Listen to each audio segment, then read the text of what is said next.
Good evening. My name is Mitch Kloorfain. I'm the marketing coordinator at CareerSource Research Coast, and I am very happy to be filling in for Eve Lyon this evening because it's usually been her show, but now we get to have Eve as the guest. So before we get into that, let me just welcome you to St. Lucie Recovery Works, an initiative supported by the Florida Department of Economic Opportunity, soon to be called the Department of Commerce. Tonight, I'm speaking with Eve Lyon, Recovery Navigator for CareerSource Research Coast. CareerSource programs are designed to meet the needs of businesses and individuals. Job seekers and employers can conveniently access employment, education training, and local employment data to better inform goals and meet local labor needs, all at no cost. Eve has been facilitating this pilot project for about 2 years, and we are eager to hear about all of her efforts and the outcomes that result from your work. So come on, Eve, what do you got? What'd you do for the last 2 years? Well, Mitch, first of all, I would like to thank you for joining me in the conversation this evening. CareerSource is fortunate to have you overseeing their marketing.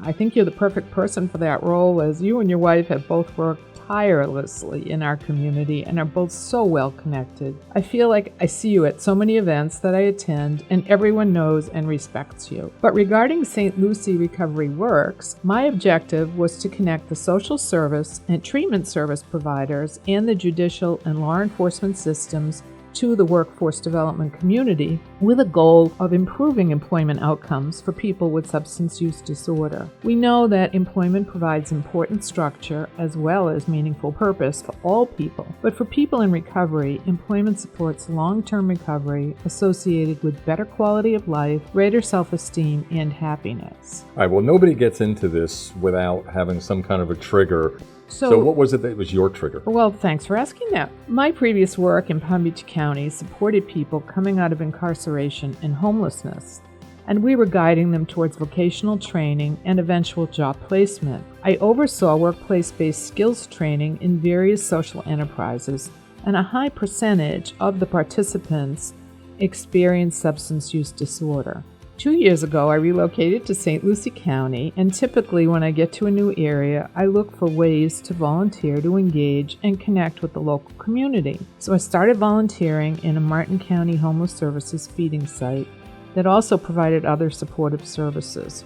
And there I was, cooking in the kitchen at La Jolla, and CareerSource staff came in for a tour. When they learned about my previous experience, they encouraged me to explore opportunities within the CareerSource Research Coast organization, and I say the rest is history. Every time I would listen to the show, I would always pick up something that I didn't know before. Not that I'm a know-it-all, but it was always great, the information that you brought out. I am not, and nor do I want to be. But so it was always nice that you would always bring something to the table to encourage people to educate themselves a little more. So what are some of the fun facts that may surprise other people? Well, we know that prevention is the best course of action. However, with appropriate treatment, people in recovery are making great contributions to our workforce.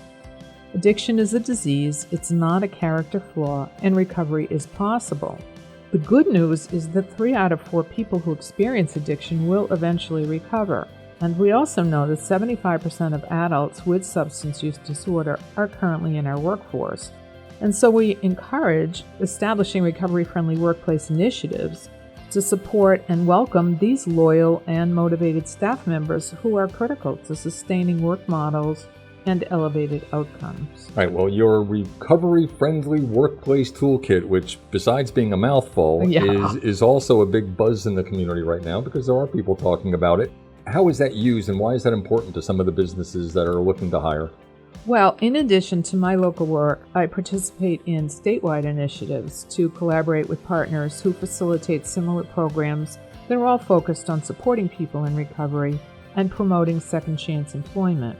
We established a small work group to develop a recovery-friendly toolkit that could be distributed on a state level. Well, that goal is still in development stages, and part of our process was to explore the toolkits that were being used around the country. I took the initiative to create a toolkit for our Treasure Coast region. I looked at other examples and wanted this version to be a resource tool with topics to inform, action steps to consider, and helpful explanations for any size employer to use as a guide. It is fairly generic and can be applied to any industry or employment sector. Well, it was pretty good. I got to take a peek at it myself, actually, while working with you on the finished product. And you helped with the graphics. That was really terrific. I appreciate that. You know me, you got to have pretty pictures. So what is a recovery-friendly workplace? Well, a recovery-friendly workplace is a business or employer that has adopted policies and practices that support employees in recovery from substance use disorder. And why would a company benefit from having a system set up like this? Well, first of all, the benefits of maintaining a recovery-friendly workplace are that it saves lives and it helps people to achieve long-term recovery. It provides equal opportunities and enriches people's lives. It liberates people from shame and guilt caused by stigma. And it saves employers significant amounts of money. There is a link to a calculator in the toolkit to determine the savings by area and discipline in this toolkit link, and it's provided by the National Safety Council. And so if you went to the National Safety Council's website, which is nsc.org, under Forms and then Substance Use Employer Calculator, it's very interesting to be able to put in your pertinent employer information and actually see how much you would save by supporting and maintaining people in the workforce rather than losing them.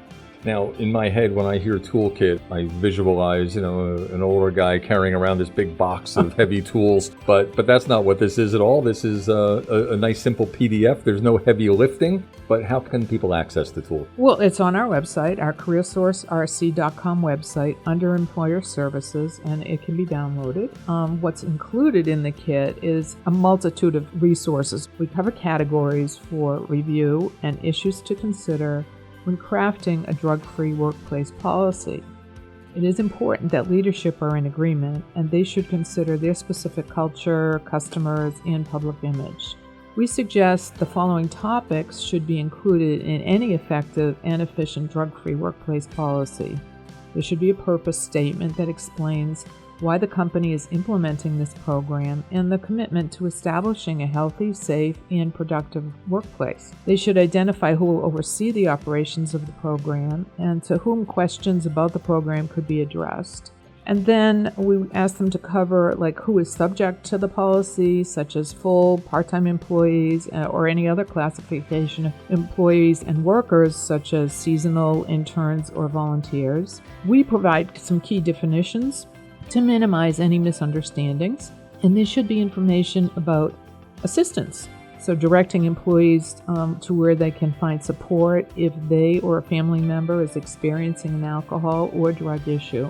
Directing employees to where they can find support if they or a family member is experiencing an alcohol or other drug issue. Rules and expectations around such things as the use of illicit drugs, prescription and over-the-counter medications, and alcohol. On-call expectations, off-duty use, complying with testing, and confidentiality.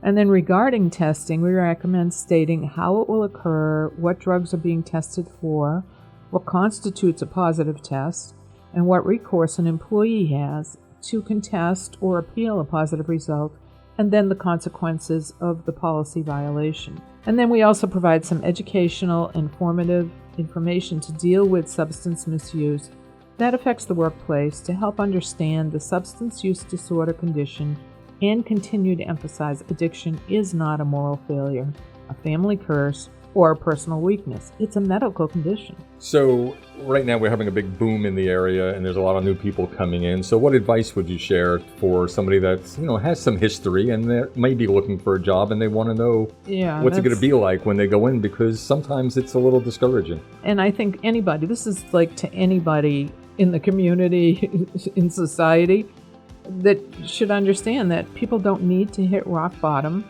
before finding help, and there is no single recovery or treatment program that works for everyone. The Affordable Care Act includes benefits for substance use disorder, but remaining kind, compassionate, and human is the best approach. And recovery-friendly workplace programs are being created all over the country, so it's not something just unique here. And then among other resources, there's a glossary of terms that will enable informed discussions of substance use disorder with other people who are affected by the condition in the workplace.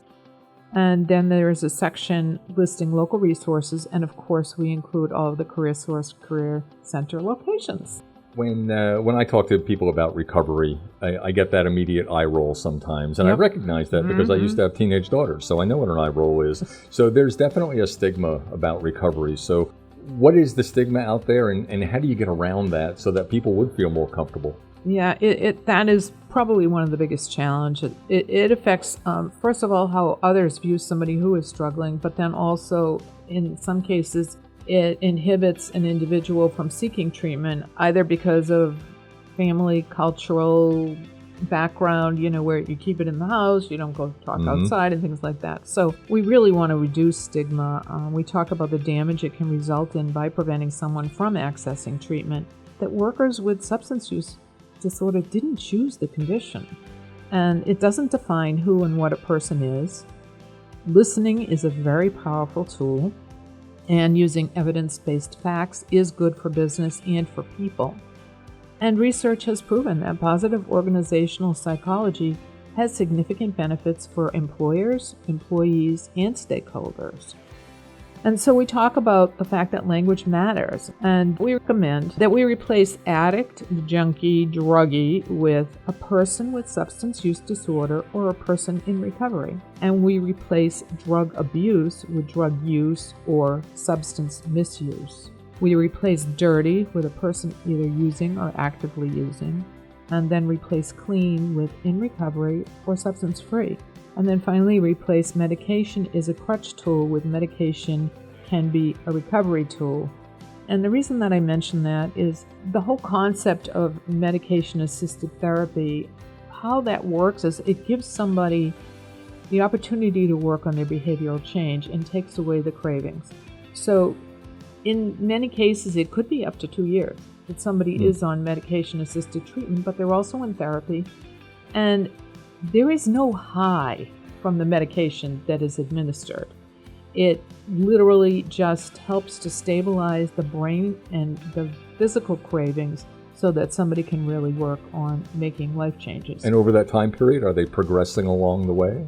Absolutely. And you would be shocked to learn how many people are actually in the workforce. They're on medication-assisted treatment. However, if they had some kind of random testing in the workplace, it's possible that something could show up in their tests, so it's important for them to disclose to HR, they are in treatment, and it doesn't have to be that the rest of the workplace knows. It can be something that's kept confidential, but we bring that up because, again, there is that stigma. Oh, they're just replacing one drug with another. Well, no, that's not true. They are working on their recovery. We recently had a professional development day, and a big part of the day was talking about self-care, because if we don't take care of ourselves as employees, how can we take care of our clients? So what's the current philosophy around the positive workplace and positive well-being? It's so important. Almost every webinar that I attend has some component around supportive services to employees. We just went through this multi-year epidemic where everyone's lives changed, and then we all came back to work as if like nothing ever happened. And it's not true. Something did happen, and it was significant. So it's very important to be supportive to the employees and the staff in the environment. And in the past, businesses believed that a high-pressure culture would drive their financial success. But this belief has been proven both wrong and costly. Healthcare costs at companies with pressurized work environments are nearly 50% higher than at other companies. And this makes the case for workplace well-being. We emphasize that there is a shift in how employers handle employees whose use of substances has an impact on the work environment, and we're slowly moving from a zero-tolerance mentality that emphasizes disciplinary action to a recovery policy environment that emphasizes help, hope, and realizing the economic potential of healthy employees. Now, I'm an employer and I'm listening to this, and I'm wondering, how much does it cost me as an employer to be a recovery-friendly workplace? Well, I'm glad you asked, because there are no external costs to become what we call an RFW. The toolkit is free, and you can, again, download it at careersourcerc.com under Employer Services. The costs that a business will face are internal. mainly in the form of time that must be spent to form the policies and practices, communicate it with the employees about the program, and then interface with advisors. And we do talk about the types of advice that you should seek externally to be able to have something that's relevant to your particular work environment. So give any follow-up comments that you want about the toolkit. So, I've been working in the Treasure Coast community for a couple of years. It has been a very gratifying experience. I've had the pleasure of collaborating with so many dedicated people. Name them. Oh my God. Name them all. Oh my goodness. So, from the treatment service providers, and I don't want to call anyone out because then I'll miss somebody and feel terrible about it. But the whole healthcare industry, but also the problem-solving courts, local probation offices. I have watched an entire community come together around this issue and really all sit down at the table through the Treasure Coast Opioid Task Force, through Drug Free St. Lucie. We all have monthly meetings through the Council of Social Agencies. Every month, everyone comes together, and often this is one of the topics. And I've had the pleasure over the last 2 years to bring in so many guests who are supportive in the community to interview them on the radio and really talk about their specific services. So, I wouldn't want to list any for fear of missing any, but I will say that I find the general atmosphere to be one of collaboration. And I often see multiple organizations coming together to provide resources for some of the most vulnerable and disadvantaged people in our community. It's truly been refreshing and not always a common practice in other areas. I believe that our Treasure Coast service providers recognize that there is limited funding available, and everyone needs to work together to stretch whatever resources do exist. With people listening out there this evening that they would hear Opioid Task Force, there's a task force, I want to be a part of that. How do I get involved? There's other opportunities for somebody to get involved as well. So if somebody did hear Opioid Task Force, what do they do? So that we meet, actually, we'll be meeting on Thursday at Right Life Services in Port St. Lucie on US 1, and we meet there monthly. And there's also a virtual option. There's a Facebook page for Treasure Coast Opioid Task Force. So you just go to Facebook/Treasure Coast Opioid Task Force. Or you could email me if you did want to learn more about it at elyon@careersourcerc.com. And I could send links to the monthly meeting invitation. So if you can't make it in person, there is the virtual option. But people from law enforcement, all walks of life come together, and we always have one of the service providers make a presentation about the work that they do to inform the rest of the members, but then we also always have somebody who is in recovery come in and give a personal testimonial about where they came from, but more importantly, where they are now and how they are contributing back to our community. And those are the stories that really need to be told. Exactly. So, my contract's ending. I did give my email. We'll have to figure out a different way for people. Try Facebook. We'll get it. Career Source on Facebook.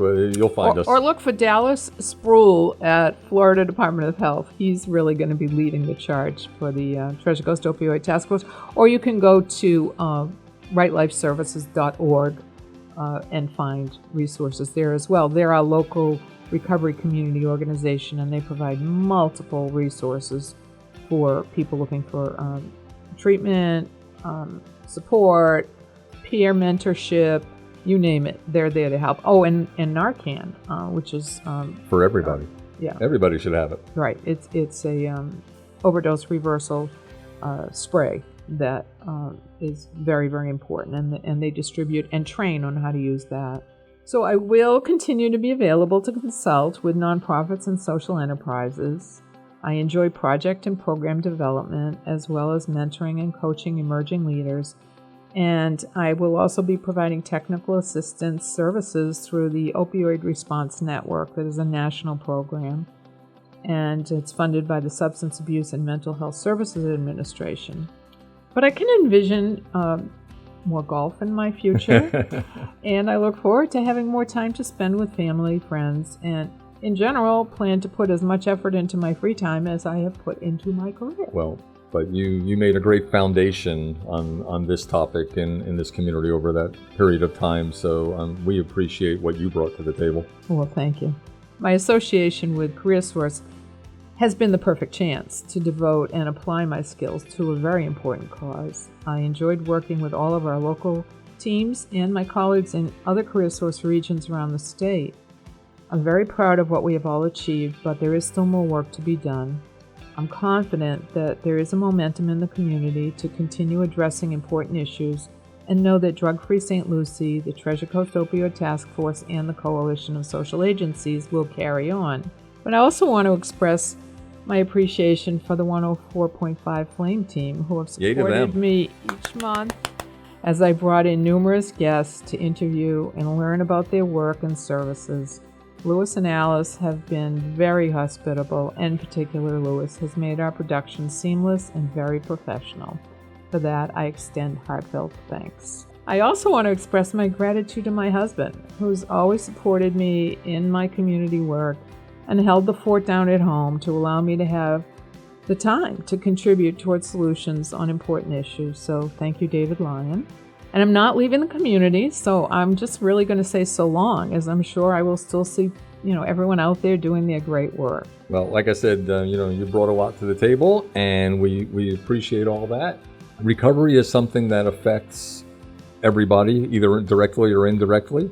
So, getting involved and getting yourself educated, and the way you've been educating people over time has been, what we need. Right. So, short of that, we wish you well in all your new endeavors. Well, if there is somebody listening and does need help for themselves or a family member or friend, they can contact 211. And you can dial 211 on your phone, or you can go to 211.org and receive access to a wide variety of supportive services. They're available 7 days a week, 24 hours a day, and each day at no charge. So we have a wonderful recovery community organization that I mentioned earlier, Right Life Services, and they're there to connect, help, and support, or find a peer, and that's rightlifeservices.org. And they do distribute that Narcan that we spoke about. So you can find updates for this event and others on Facebook. Again, it is facebook.com/Treasure Coast Opioid Task Force. I thank you for listening. We appreciate you. So rather than me share off, I'm going to let Eve sign off the proper way, the way she has over the last couple of years. So happy to do that. Thank you. So CareerSource Research Coast provides services in 3 counties, including Indian River, Martin, and St. Lucie. Whether your business needs help recruiting specialized talent, hiring new team members, training existing employees, CareerSource Research Coast can help. So training programs are designed to meet the needs of businesses and individuals, and the team of business and economic development professionals can offer expertise, funding, and resources. And this includes labor market data to help businesses succeed. Job seekers and employers can conveniently access employment, education, training, and local data to better inform business goals and meet their local labor needs. Staff work to encourage employment in high demand, high growth, and high wage occupations, and they assist with apprenticeships and industry certifications. As an individual job seeker or an employer, you can both register at www.employflorida.com, and there's a place for employers to be able to enter job orders. You once register, you'd be contacted by a representative at CareerSource to help facilitate whatever your needs may be. And then as a job seeker, the same thing. Once you register, you'll be contacted by the local CareerSource, and somebody will reach out to help you with either assessment, job readiness preparation, job search, and also evaluate if you would benefit from training opportunities. So we encourage you to take advantage of all the fabulous resources. When I'm out in the community, often I I say it's the best kept secret. People just don't understand how comprehensive CareerSource is. Well, it really is, and even right now, there's a lot going on in apprenticeships and internships. So for what we were saying in the very beginning of the show, if you want to upskill yourself, this is a great time because now the employers will pay you to come in and learn. Absolutely. So you don't have to go pay for schooling; you can get paid to learn. And then there are job fairs to learn about. There's always job fairs. So I know we've got a bunch over the summer, but just check careersourcerc.com and see for whatever the most current ones are. So is there a tab for job fairs on the website if somebody needs to figure out how to navigate that website? There is. It's right under events. It says job fairs. Easy to find. We want to make it easy for you. Okay. And isn't there a new collaboration also with some other CareerSource regions happening? There are actually CareerSource Flagler Volusia, CareerSource Brevard, and CareerSource Research Coast right here have gotten together to work together on some apprenticeships with aerospace, technology, and IT. So that's a statewide endeavor, but we've broken it down to a little regional section for all of us. Okay, but very exciting opportunities for people to explore what's really necessary and needed locally in skill sets and to take advantage of those training opportunities and maybe, get something entry level, but then work your way up within the organization. Listen, I hear that voice in my mother's head saying, if somebody wants to give you something for free, go take it. So Exactly. Go take it. Exactly. Well, it's been really great tonight to catch up with you, to be able to talk about the work that I've done over the last 2 years. And as I said earlier, I know that this momentum will continue. There's great energy in our community, and it's a sad story. Fentanyl is killing people, and so we need to keep talking about it. We need to keep having these conversations. CareerSource has been amazing in giving me this platform and opportunity, and recognize that it affects the workplace. Well, definitely a difference has been made, but the work's not done yet. Nope. So we will continue. Okay. Well, thank you, and good luck with the rest of your projects. Same with you. Okay.